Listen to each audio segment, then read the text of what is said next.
بسم الله الرحمن الرحيم. والفجر وليال عشر والشفع والوتر والليل إذا يسر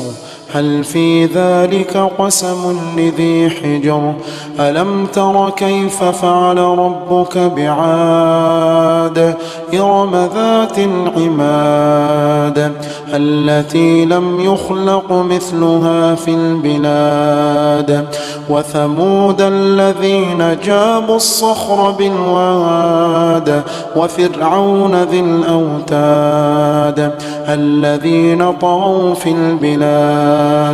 فأكثروا فيها الفساد فصب عليهم ربك سوط عذاب إن ربك لبالمرصاد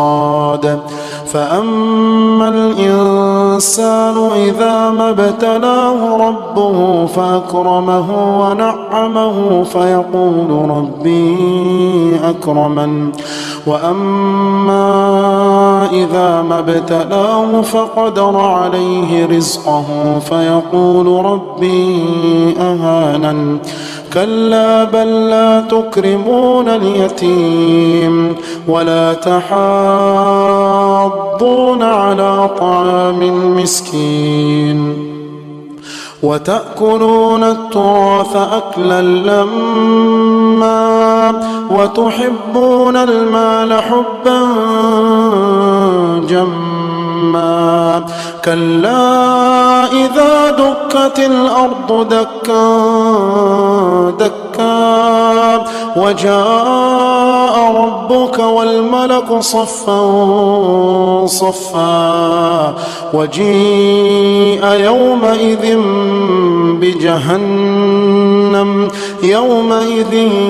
يتذكر الإنسان وأنى له الذكرى يقول يا ليتني قدمت لحياتي فيومئذ لا يعذب عذابه أحد ولا يوثق وثاقه أحد يا أيتها النفس المطمئنة ارجعي إلى ربك راضية مرضية فادخلي في عبادي وادخلي جنتي.